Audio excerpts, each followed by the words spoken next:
आज हरियाणा में गेहूं खरीद पूरे ज़ोर शोरों से मंडी में आई हुई है। पहली बार सर छोटू राम जी ने ये मंडी पैदा की थी और साहूकारों को बाहर भगाया था, लेकिन दुर्भाग्य से आज ये मंडी किसानों के लिए कसाई अत्ता बना है।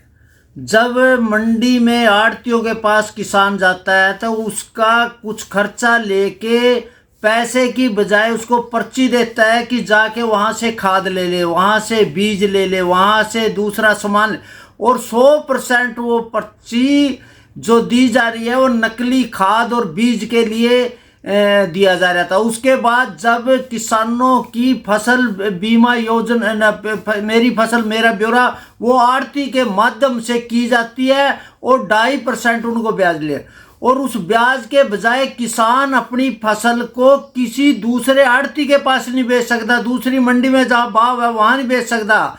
और मंडी में आज हरियाणा का किसान बंधुआ मजदूर है। किसान अपनी मर्जी से फसल नहीं पैदा कर सकता, बेच नहीं सकता, अपना भाव तय नहीं कर सकता। और मंडी के लुटेरों ने अब इन्हीं में कुरुक्षेत्र में 12.5 किलो गेहूं अधिक तोली, जिस पर माननीय हमारे श्याम सिंह राणा कृषि मंत्री ने तुरंत FIR दर्ज करी। और आज माननीय मुख्यमंत्री ने एक चेतावनी भी दे दी कि भी कोई भी अगर अधिक तोलेगा उसके खिलाफ कार्रवाई। मेरा ये कहना है, कुछ तथाकथित किसान नेता चौमी दामन का संबंध बना रहे थे आड़ती और किसान का, और आज किसान सबसे ज्यादा किसान को बर्बाद करने में भूमिका है। आप जाके कोर्ट में देखो, सबसे ज्यादा इन्होंने किसानों के खिलाफ मुकदमा दर्ज कर रखा। और मेरा भी ये कहना है, अगर इस लूट से बचना चाहो तो इन आड़तियों का बायकॉट। सबसे बड़ी बात, कितनी शर्म की बात है, जो किसान जत्थेबंदी मंडी में तोल चेक करने के लिए गए, चाहे शाहबाद हो, रादौर हो, चाहे बड़खल हो, करनाल में हो, जींद में हो, उन्होंने विरोध किया और आड़ती एसोसिएशन ने किया कि ये किसान किसी भी कीमत में मंडी में नहीं आने चाहिए। अगर आएंगे तो उनका विरोध करेंगे। क्या हमने चूड़ियां पहन रखी? अगर आप करना चाहो तो ये मंडी किसानों के लिए सबसे खतरनाक साबित होगी। और आप कहो कि मार्केटिंग ट्रेडिंग में किसान को खुली मंडी मिलनी चाहिए, व्यापार मिलना चाहिए, प्राइवेट प्लेयर मिलना चाहिए, ऑन ट्रेडिंग, जब तक इन आड़तियों से पीछा नहीं छुड़ाओगे। और मेरा ये कहना है, और ये जबरदस्ती कर रहे हैं किसानों को, जबरदस्ती लूट रहे। जो भी किसान इन आड़तियों के पैसे मांगेगा उसी आड़ती में उस किसान को हम सम्मानित करेंगे।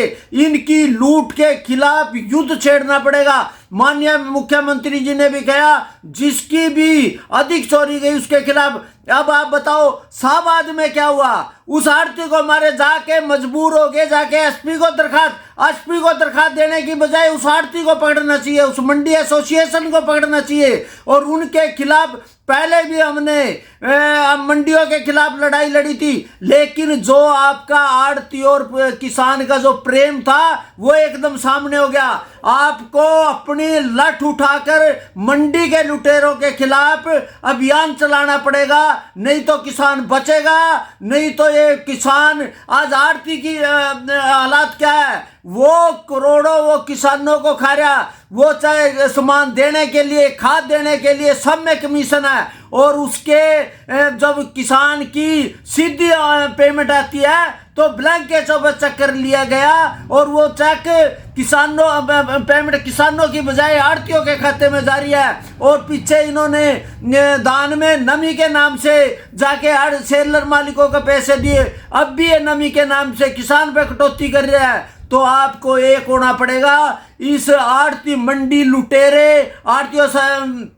भारत रत्न चौधरी चरण सिंह ने कहा था कि ये मंडी जो है किसानों के लिए कसाईयत है। एक बार से आपको इकट्ठा होके इस मंडी में आड़ती, दलाल और मंडी कमीशन, ये सारे के सारे मिले और किसान को लूट रहे हो। इसलिए आप सबको ये करना पड़ेगा।